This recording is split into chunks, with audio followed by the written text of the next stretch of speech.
It's chaos every day, so we're just trying to go out there and do everything we can to win. Happy chaos. Yes. Elana Meyers Taylor has been a force on Team USA bobsled for almost 20 years. She's a 5-time Olympic medalist and the most decorated Black Winter Olympian. She's also a mother of 2 young boys, Niko and Noah. Niko has Down syndrome. Both Noah and Niko are deaf. She's married to retired Olympic bobsledder Nick Taylor. At 41 years old, Elana keeps breaking barriers. It all started growing up in Douglasville, Georgia. She sat down with us to talk about it all as she prepares for what would be her 5th Olympics. What a whirlwind it's been leading up to these games.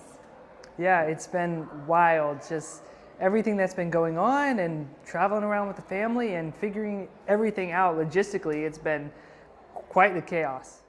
What has the season been like, and how much have you loved having, Noah and Niko on the road with you? Oh my gosh, it is so much fun to have my boys with me and so much chaos. Like, I miss a lot of sleep. Don't get me wrong, it would be a lot different if they weren't there, but they're my biggest motivators. To have them by my side and to see me day in and day out doing what I'm doing, it's just the coolest experience, and I know for them they get a lot out of it too, meeting my teammates, interacting with people from around the world, and just being around. Like, they're seeing people achieve and go for goals at the highest level. Like, what more could you ask for your kids to have for role models? And as they're getting older, they're understanding more. Amazing to think at the last Winter Games, Niko was just getting ready to turn 2. Noah wasn't born yet. How much life has changed in the course of one Olympic cycle. It's crazy how much everything could change in just a short time, like less than 4 years.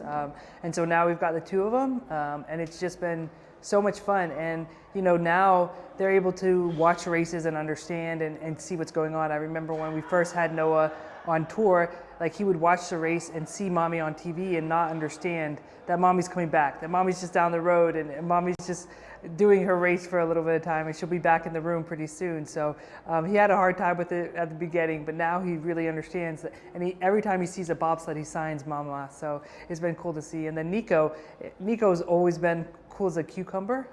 He likes going to races, but he only wants to tolerate the cold for so long. So he's like, yeah, this is cool, I like being out, but I'm done. And when he's done, he's absolutely done. But it's just a joy to have them with me. Niko's a Georgia kid. Yes. He's an Atlanta kid. Niko is straight up Georgia, and that's the coolest thing, is both of them Atlanta in their blood, born in Atlanta hospitals, and this will always be home regardless of where they are in the world. So much has happened in one Olympic cycle, but to think about 5 Olympic cycles, is it just even something that you soak in at any point and really think back at the massive time of your life that has now been directly connected to Olympics? It's funny, the reason this soaks in so much that I have been to 5 Olympics and that this is my 5th Olympic cycle is because now there's people on the team that will tell me they watched me in the 2010 games when they were in elementary school or something like this, and I was like, holy smokes, that was that long ago. Like, it really was 15 years ago, 16 years ago. So to have been in the sport for that long and to have this incredible journey, like, I can't put into words what my entire career has looked like. Like, I haven't been that reflective. So it'll be interesting after these games to have that kind of reflection and be able to look back and see what's really happened. I mean, now we're still in the thick of it and it's still in go, go, go mode and things like that. And it's just chaos every day. So we're just trying to go out there and do everything we can to win. Happy chaos. Yes. We were just looking at a picture of you and I in Lake Placid in 2017. When you think about competing now in a 5th Olympics, how much does that cumulative experience make a difference? Fortunately for me, the experience is paramount. Each Olympics is different, and now I know that going in, is that you have to be prepared at every single Olympics for the craziest thing to happen. I mean, in 2010, my driver pulled their hamstring. In 2014, my sled broke. In 2018, I tore my Achilles. In 2022, had COVID. Every Olympics, there's some kind of challenge that you're unforeseen challenge. I mean, as an athlete, we do everything we can to prepare for unseen events, and we prepare as much as we can, but the Olympics is a whole new animal. So to have that experience going in, it gives me a lot more confidence. And also, going into the Milan Cortina games, this is a new bobsled track, and we're only going to get so many runs on it. So having the seat time as a pilot and having the experience of going to a brand new track and being successful on it, like I think it gives me a lot of confidence going into these games in particular. I'll never forget seeing you at the finish line in 2018 in Pyeongchang with your foot off, and you weren't saying it just yet, but you're like, my foot's killing me, and then to find out later it was a torn Achilles. Yeah, that was one of the most painful experiences of my life, is recovering from that Achilles and tearing in and everything like that.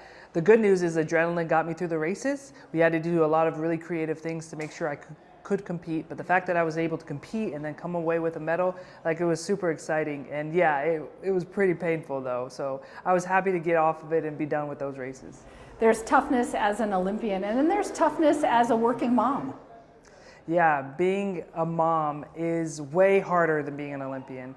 Like, I can't even put into words the comparison. And it's funny, like, the day-to-day, like, it's kind of similar in that, like, you have goals for your kids every day, you have things you want to accomplish, but you have to constantly adjust those goals. In sport, it's based off of how you feel, based off of how you're doing mentally and things like that. In life, it's just based off of the chaos that goes on every day. Like, even getting kids out of the house ready to go to school is like an Olympic event in and of itself. Like, grabbing shoes, grabbing different things, coats, whatever, trying to plead with them to put their shoes on, to get in the car, all this kind of stuff. So, you know, I feel like I get a workout in every single day, regardless if I'm training or not. But the reward? The reward is so much greater, like having those kids with me by my side and having them experience everything. And you know, they get to be a part of a world that very few people do. This Olympic sport world it's incredible, and I've built a family out of it, and literally and figuratively, so it's been incredible for them to be a part of it. And you know, they've traveled more countries than most adults will in their life, so for them to be able to have that experience and to see the world, but not only the world, to see them as well. So with Niko, a lot of times the people we meet, he's the first person with Down syndrome they've ever met. Or my kids are the first deaf people have ever met, my competitors have ever met. So to see them and for them to have normal interactions with everybody, like, it kind of normalizes disability in a sense. So I feel like their purpose in being on tour is actually serving a greater purpose than just what I hope they're getting of seeing high performers. That's been part of your purpose too, about being an advocate and educating people about all kinds of abilities. Yeah, it's crazy. I think 90% of deaf children are born to hearing parents. So there's a lot of stigma and a lot of things that people just don't understand about what being deaf looks like, or what it looks like to have deaf children in your family, or to know a deaf person, or they don't understand American Sign Language, and we primarily use American Sign Language in the house. So it's been very important to me to advocate for my boys and make sure not only they have the resources they need, but people understand, like, they're normal people. Like, yes, disability is a part of our lives, but we live outside of the Olympics. We live a pretty normal life. Like, they go to grocery stores with me. Like, we go and go to the park, and they play with other kids. And you know, it's cool to see them actually figure out how to interact with their hearing peers. So they're really great at interacting with hearing people, even if they don't have their cochlear implants on or anything like that. Like, they've learned to navigate the world already at such a young age. And you said that now that Niko's walking, you said he's got the Taylor itch. Yeah, the Taylor itch, between me and my husband, we're constantly moving. We're constantly going places. Like, every couple weeks we're on a flight. And my youngest, actually, now he signs flight. Like, go to the airport, get on a flight every couple weeks to me, because that's the expectation. He's going somewhere. So my oldest now, Niko, he's walking and he's doing so well. It took us a while to get him to walking, but he's doing so great. But now he'll go and walk and sit by the front door expecting to leave. He expects to go. So he's definitely got the Taylor itch there. What's the sign for flight? Okay. Yep. And so what's really cool in ASL, because it's a very visual language, is like an airplane. That's the sign for an airplane. And if you were taking off, you literally do like a takeoff, or you literally do a landing. Okay. So it's literally like that, which is really cool. So then you can show the plane in motion and things like that.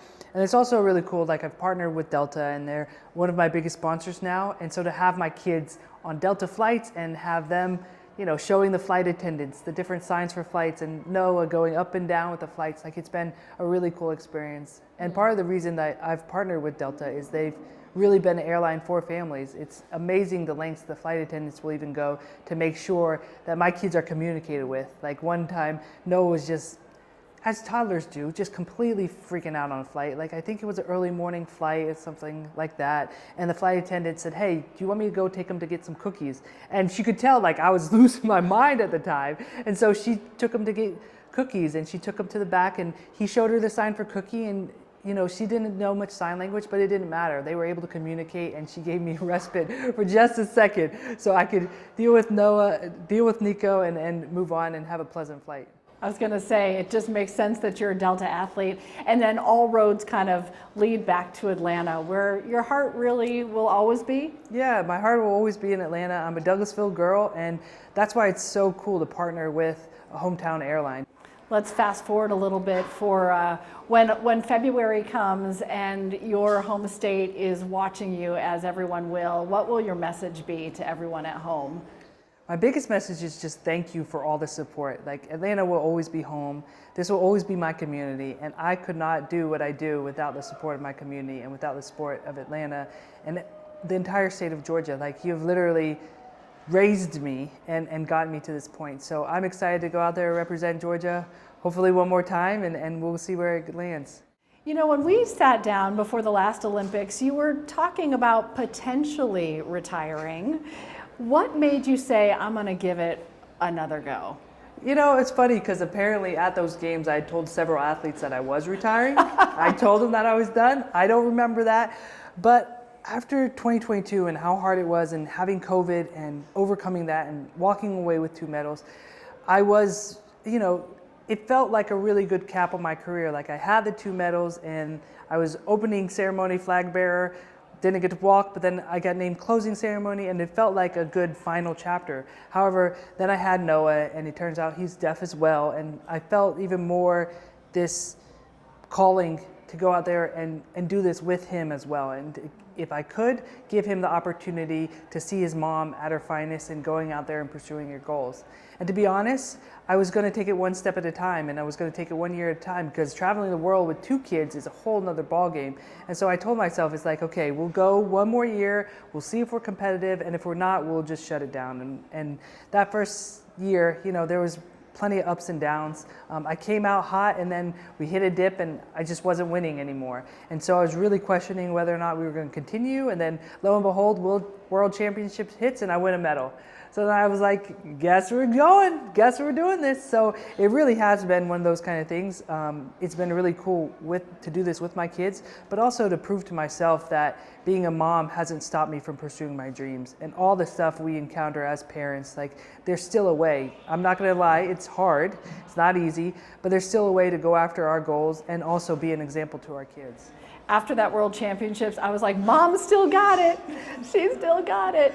And I think it's a really important part of the conversation, that there would have been years ago that even the thought of starting a family would just sort of assume that a woman would then retire. And that has really changed as more and more elite athletes say, no, I can still be competitive as a mom over a certain age. It's just like breaking barrier after barrier. Yeah, it's been really cool to see the rise of female athletes continuing their career after they have children, after they give birth and whatnot, because it's just female athletes, like, I think we don't know the limit of, like, the age that female athletes can be and hit their peak, because for so long they've given up their athleticism in order to go into motherhood, which is, don't get me wrong, that is completely honorable and huge, and I want all female athletes to have the choice. I want them to be able to say, hey, I want to continue to do this as a mother, or I want to retire and be a mother. Both are great options, either is fine, but now that they have the option to continue your career, and you're seeing more and more opportunities, I think we're really going to see female athleticism and female competition really explode, because we don't know, like, for so long it's thought, you know, women peak in their 20s, or maybe they peak in their 30s, or who knows, maybe it's 40. I'm hoping it's 41. So you never know. So I think it's been really cool, but I think also it's been really cool to see and to learn from other female athletes who do travel with their kids, you know, being able to talk with Allison Felix and learn from her experience, and being able to see Serena Williams and all these other mom athletes do it. It's really encouraging. So bobsled's always at the very end of the Olympics, so you'll come in a little later. Do you watch some of the other athletes? Have you gotten to know some of the other Winter Olympians over the year? What will you be watching before bobsled hits the track? Fortunately for Winter Olympics, it's a small family, so you know most of the other athletes, whether it's encountering them at Olympic and Paralympic Training Center or doing events or even the Delta team, being together with the Delta team. Like, you come across a lot of the athletes. So some of my favorite events are snowboarding, of course. It's always fun to see that in the air and things like that, but I'm gonna watch everything I can. I'm really looking forward to seeing Jessie Diggins. Me and Jessie, we won our medals in 2018 on the same day, so we've had a bond ever since then. And it's been really cool to see her career and how much she's been able to even go higher and take cross-country skiing even higher in the U.S. So I'm really excited to see her. And they've added new events for women, which is just crazy. So she's one I'm really looking forward to watching. That's cool. Do you set a specific goal for the 2026 Winter Games? I think the only goal you could set is 2 gold medals. Like, have opportunity to win 2 gold medals, that's obviously the goal. Now, knowing that, I know how difficult it is, and I know sometimes all those factors aren't inside your control. But if I set my goal to win those 2 gold medals and I do everything within my control, then I put myself in the best position to try and do that. If it doesn't happen, that's okay too, but I'm going to do everything I can to make it possible. Yeah. I was thinking about at the 2022 games, you said the best moment was putting your medal around Niko's neck. So the ultimate goal would be 2 gold medals and really one for each of your sons. It would be an absolute dream to be able to give my sons 2 gold medals. I feel like Noah will probably take both of them. Probably wouldn't let Niko have one, but you know, they're the reason I'm out here doing this. So if I could bring a medal home to them, it would be an amazing dream. And Nick is still such a big support. Nick does everything he can to try and make this dream work and try to do everything he can to make it possible, whether it's taking care of the kids and doing everything them, or making my bobsled spikes. He's still making my spikes, still writing my program, strength and conditioning program, still doing everything he can to try and make this work. So it's been really cool to see the evolution, especially since he's retired as a bobsledder. You know, it used to be him day in and day out training with me, but now he's got a different role, and using all the experience he has now as a chiropractor and as a strength coach and working with elite athletes, like having that kind of experience now, it's really elevated my performance and my programming. So it's been really cool to see this different dynamic between us. You know, the world is a complicated place, so the Olympics is always a chance to come together and focus on what is the best in all of us. How much does that message resonate right now in particular to you? The message of the Olympics is huge, especially, you know, it feels so divided in this country sometimes, but the Olympics is that place that it doesn't matter what your political stance is, it doesn't matter your background. It's that one moment where we can all sit together and cheer on Team USA. And that's the coolest thing about Team USA is we are all from diverse backgrounds as well, like race, ethnicity, religion, politically, we're all from different backgrounds. So even if you align with something particular, there's always someone to cheer for within Team USA. And cheer for the entire team. Like, you're really going out there and doing it for your country. And that's why I've always been so passionate about representing this country. Like, we're a great nation. And yes, we have our ups and downs, just like any other country, but I get to wear USA on my back. It's the coolest feeling I could ever imagine.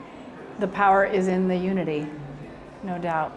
Because it could be your final Olympics, how do you soak it all in differently, knowing that's a possibility? I guess we learned this in 22. You never know until you know. Yes. But because you know it could be your final Olympics, how do you soak it in a little differently? So it's funny, we've taken a different approach this year, and me and my husband, Nick, have really talked about if we're going to do this and we're going to go after it, it really has to be worth it. Like, the boys are missing their therapies, they're missing school time, they're away from other children, they're missing their family. We're going to be over in Europe for 6 months now, so the boys are sacrificing a lot for us. So in order to make this worth it, we've got to make it worth it. And every time I'm out there, it's got to be fun. I've got to be enjoying it. I've got to be having the best time of my life. And so we've taken a completely different approach. So you'll see different things, like whether I've got merchandise, or whether I'm decking out the sled, or whether I'm dressing differently, or all this kind of stuff. Like, we're really just trying to have fun and bring a lighter environment to like what can be a very stressful, tense environment. So just enjoying every moment of it. And I know it sounds cliche, but I'm really ramping it up and taking it to a different level this year. And that'll be true in Cortina, just being around the track and the people and the country and closing ceremony and all of those things too. Cortina is really special because my family's Italian, so my family will have the opportunity to go over there, see me compete, and maybe it'll be my last time, but it'll be a sort of family reunion as well as a competition. So I'm really looking forward to it, and I can't think of a better way to culminate my career than with my family at the land of our heritage and just enjoying the entire experience. I just can't imagine you ever being not part of the Olympic movement in some way. When you think about a possible what's next, does it include something with, you know, the governing body or perhaps some part of the Olympic movement? I'll always be involved in the Olympic or Paralympic movement. What that looks like moving forward, I'm not sure. Like, I've got this really strong passion for disability, and I served on the Georgia Council of Developmental Disabilities for a while, and just being able to represent Georgia and developmental disabilities, like, that's really sparked a different passion in me too. So if I can combine my love of the Olympics and Paralympics with advocating for people with disabilities too, then that would be the dream. That would be incredible. That would really, I just remember our time at Niko's school. Well, it was therapy, but it felt like school, and what a beautiful experience, you know, and to be part of all of that. Yeah. Being part of the disability community has changed my entire outlook on life. Like, it's opening me up to this whole different style of life that is absolutely beautiful. I mean, the deaf community itself has been so welcoming to my family. They treat my kids, or it feels like they love my kids more than I do sometimes. Like, they've done everything they can to try and help me and try to help my kids get the best out of everything and try to help my kids get whatever they need so they can live the best life possible. And your team is still such a big part of their lives. It really is. Niko and Noah have an extended team as you know, USA bobsled, right? So much of my team have even gone to the step of trying to learn American Sign Language and try to sign with them and just do whatever they can. And it's been really cool to, like, see them, even if we're all at a team setting eating dinner, some of them will take Niko or Noah and just give me a moment to finish my food. Because, you know, as a parent, you never get to eat a meal. Like, most of my meals these days at our house is standing up at the counter. So just to see them interact with them in those little moments, it's just been really cool for all of us. I was going to ask you your pre-race meal. Maybe it's a PB&J. I don't know. My pre-race meal used to be a PB&J, but now it varies basically whatever I can get at the time. Like, it's always a struggle, and trying to manage both of them and things like that, and trying to make sure I'm not having toddler meals to try and do athletic performance, like chicken nuggets and things like that. Like, I don't even do chicken nuggets, but now as a toddler mom, that's what you find yourself grabbing from time to time. It's like whatever you got.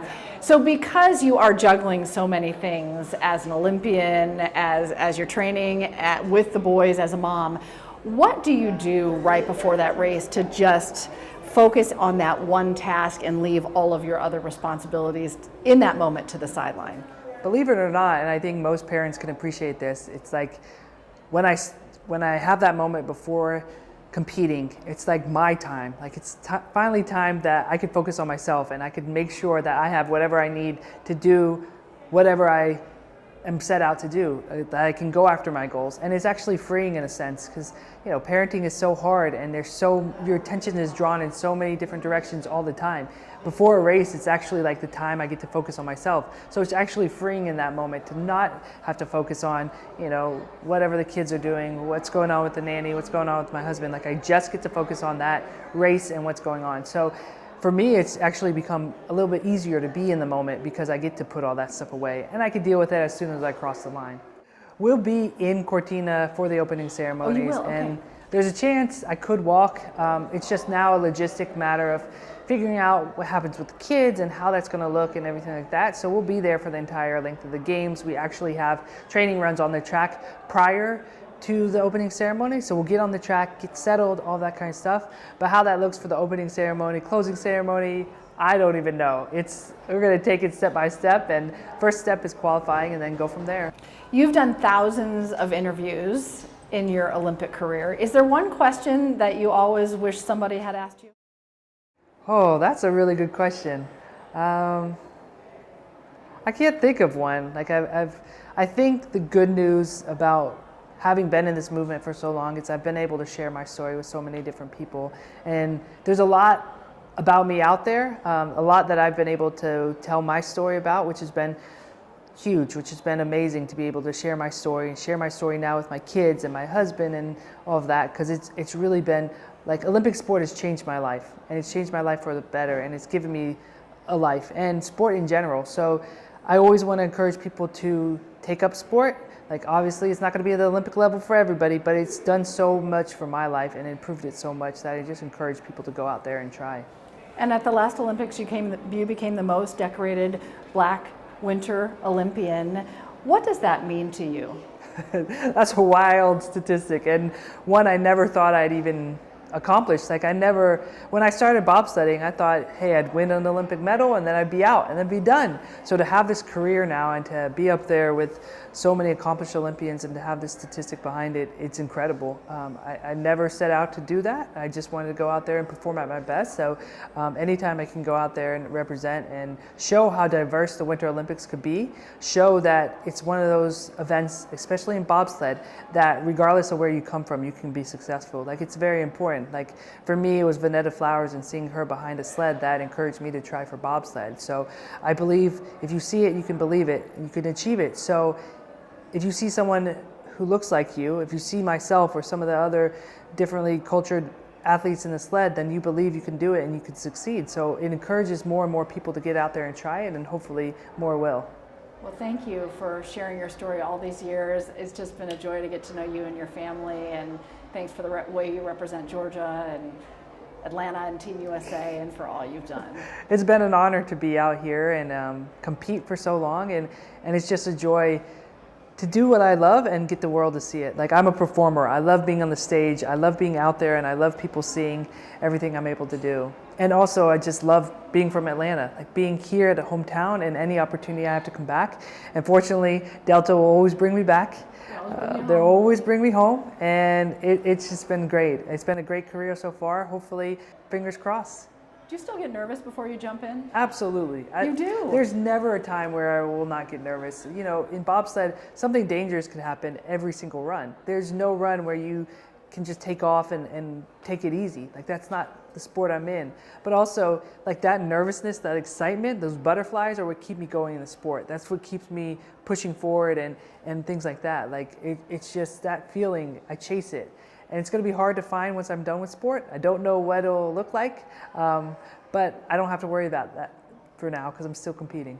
We see you in a race car, you know, skydiving or something. Atlanta Motor Speedway. Yeah, there you go. I still trying to get them to, after the last games, they wanted me to drive the pacer car. I was like, yes, let's do it, let's do it. But there's a lot of training that goes into driving those pace cars. So maybe one day they'll bring me back here and let me drive a pace car. It could be your retirement gift whenever that day comes. I like that. I like the sound. Before I let you go, for people who don't understand bobsled as well, talk about your two different races.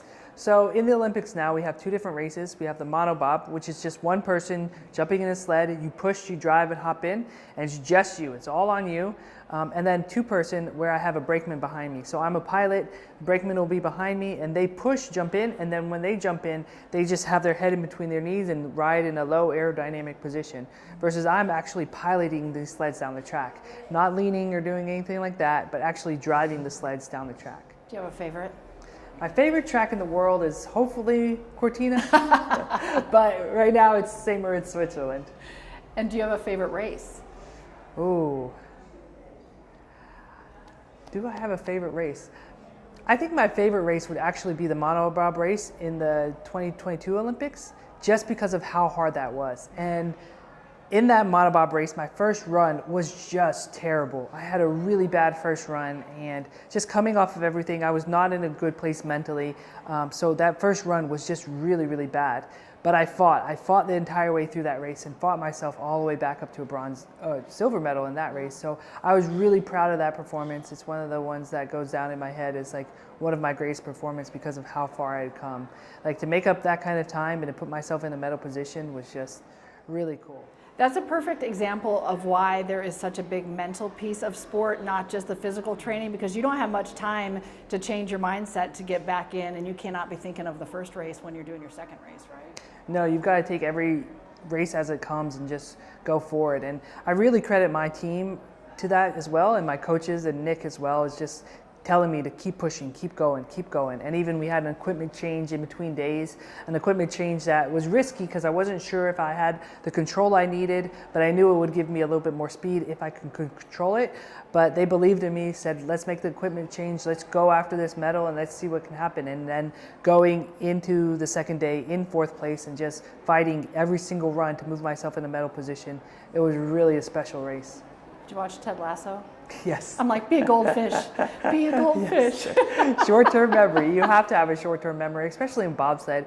Because in bobsled, we like to say it's not the person with the best plan A that wins. It's the person with the best plan B, C, D, E, and F that win. Even within an individual curve, like you're not always going to get in on the perfect line. And so you have to be able to adjust mid-curve. You have to be able to adjust in between curves. And the whole way down the track, you're adjusting to try to get back on that perfect line.